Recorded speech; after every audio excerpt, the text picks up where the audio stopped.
आखिर क्यों लाखों करोड़ों में बिकता है दो मुहा सांप? क्या वाकई में इसके ऊपर काला जादू करके धन प्राप्ति की जा सकती है? अगर हाँ तो कैसे, और अगर नहीं तो क्यों यह कहानी समाज में इतनी प्रचलित है? आज हम इन्हीं सवालों की जिज्ञासा के चलते इनके जवाबों को ढूंढने की कोशिश करेंगे। इस एपिसोड में हम एक ऐसे व्यक्ति से भी मुलाकात करेंगे जो इस सांप से आपको करोड़पति बनाने का दावा करता है। आज हम इस कहानी की जड़ तक जाने की पूरी कोशिश करेंगे। मेरा नाम है स्वप्निल खताल और आप देख रहे हैं FWC नेटवर्क।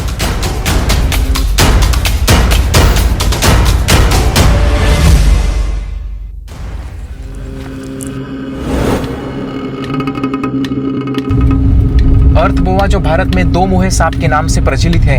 वैसे तो इस सांप के साथ कई कहानियां जुड़ी हुई है, लेकिन जिस कहानी में मेरी दिलचस्पी है वो है इस सांप के ऊपर काला जादू करके धन प्राप्ति करने वाली कहानी। वैसे तो जादूगरी का और मेरा काफी पुराना रिश्ता रहा है, इसीलिए इस सांप के ऊपर होने वाले काले जादू की इस कहानी ने मुझे अपनी तरफ आकर्षित कर लिया। अच्छी बात यह है कि इस कहानी की जड़ तक जाने के लिए हमारी टीम ने एक ऐसे व्यक्ति को ढूंढा है जो ये दावा करता है कि वो दो मुहे सांप पर काला जादू करके हमें धन प्राप्ति करा कर दिखा सकता है। अब उसके दावे में कितनी सच्चाई है ये जानने के लिए तो हमें उससे मुलाकात करनी होगी, और इस वक्त हम उसी के पास जा रहे हैं।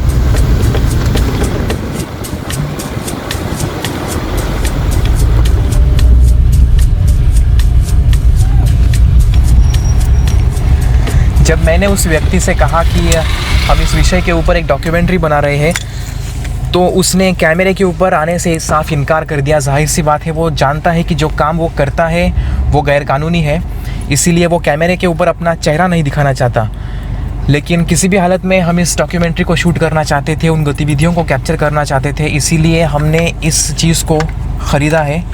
और ये है एक पेन। दरअसल दिखता तो ये एक पेन ही है, लेकिन ये एक स्पाई पेन है। इसके अंदर एक छोटी सी लेंस लगी हुई है और इस लेंस की मदद से हम उसकी गतिविधियों को रिकॉर्ड कर पाएंगे। तो अगर मैं इसे ऐसे घुमा दूँ तो ये ऑन हो जाएगा, तो मैं ये सारी गतिविधियों को इस कैमरे में रिकॉर्ड कर लूँगा और उसे इस बात की भनक भी नहीं लगेगी कि कोई उसका स्टिंग ऑपरेशन कर रहा है। तो चलिए मैं इसे अपनी जेब में रख देता हूँ यहाँ पर, और मेरे कान में एक वायरलेस लगा हुआ है। ठीक है, अगर अंदर कुछ होता है तो मैं तुम्हें इन्फॉर्म कर दूंगा और तुम आ जाओ मुझे रेस्क्यू करने के लिए अगर कोई दिक्कत हो गई तो। उम्मीद करते हैं कि कोई दिक्कत तो नहीं होगी। चलिए इसे आजमा कर देखते हैं।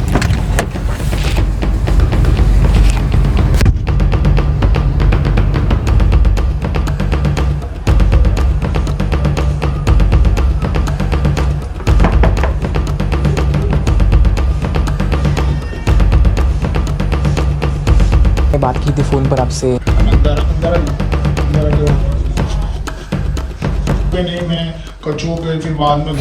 तो जब मैंने उस तांत्रिक से बात की तो उसने कहा कि वो दो मुहे सांप के अलावा कछुओं पर और दूसरे कुछ जानवरों के ऊपर भी काला जादू करता है। वो मेरे पास आते हैं और मैं उनको उस तरह से उनका धन प्राप्त करके देता हूँ। दरअसल उसने कहा कि उसने अपनी विद्या की मदद से कई लोगों को करोड़पति भी बनाया है। लेकिन फिर मैंने उससे सवाल पूछा कि अगर ऐसी बात है तो फिर उसने खुद के लिए क्यों नहीं कुछ पैसे कमाए, और उसके बाद उसने एक बड़ा ही अजीब सा जवाब दिया। उसने कहा कि वो अपनी विद्या का इस्तेमाल खुद के फ़ायदे के लिए नहीं कर सकता। अब भला इसके बाद कोई क्या कह सकता है। लेकिन अब मैं आपको समझाता हूँ कि ये खेल आखिर है क्या। मान लेते हैं कि ये वो तांत्रिक है, ये है वो जानवर बेचने वाला एजेंट, और ये है वो लालची कस्टमर। दरअसल कस्टमर पैसों के लालच में इस तांत्रिक के पास आता है। तांत्रिक इसे अपनी बातों में बहला फुसला कर इसके पास सांप की मांग रखता है और फिर उस सांप को ख़रीदने के लिए इस कस्टमर को इस एजेंट के पास भेज देता है। ये एजेंट भी इस कस्टमर को मुंह मांगे दाम पर सांप बेच लेता है और उस सांप को ये कस्टमर ख़रीद लेता है, क्योंकि ये करोड़ों की लालच में डूबा होता है। और इस कस्टमर द्वारा दिए गए वो लाखों रुपये ये दोनों आपस में बांट लेते हैं। इसका मतलब ये है कि ये दोनों तांत्रिक और एजेंट आपस में मिले होते हैं, और इसे कहते हैं वाइल्ड लाइफ ट्रैफिकिंग का रैकेट। सवाल ये उठता है कि अगर कोई इंसान इनके एजेंट के पास जाकर सांप खरीद ले और फिर उस तांत्रिक के पास लेकर जाए तो उसके बाद क्या होता है।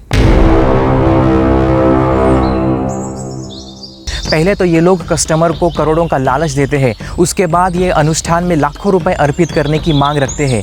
लालच में आकर जब कस्टमर वो पैसे लेकर आता है तो ये पाखंडी उसे लूट लेते हैं।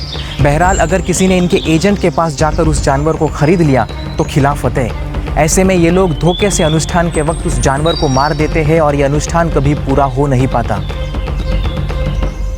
ज़रा आप ही सोचिए, ये लोग इन सांपों को ऐसे जंगलों से मुफ्त में पकड़ कर लाते हैं, उसके बाद उन्हें बेचकर जो भी पैसे ये कमाते हैं ये उनका सीधा मुनाफा ही होता है। इस बात से यही निष्कर्ष निकलता है कि दो मुँहे सांप, काला जादू और धन प्राप्ति वाली कहानियाँ महज ढोंग और पाखंड का एक जाल है, एक ऐसा जाल जिसमें फंसा व्यक्ति या तो जेल जाता है या फिर घर बैठकर पछतावा करता है। इसके अलावा वाइल्ड लाइफ ट्रैफिकिंग का एक और काला सच ये है कि कुछ लोग इन शर्मीले जानवरों को अवैध तरीके से विदेशों में पालतू बनाने के लिए या खाल और मांस के लिए बेचते हैं। सिर्फ इतना ही नहीं बल्कि इन सांपों की वज़न के हिसाब से अच्छी कीमत मिल सके इसीलिए कुछ लोग इन जानवरों को ज़बरदस्ती ऐसी लोहे की गोलियां खिला देते हैं ताकि उनका वज़न ज़्यादा लग सके।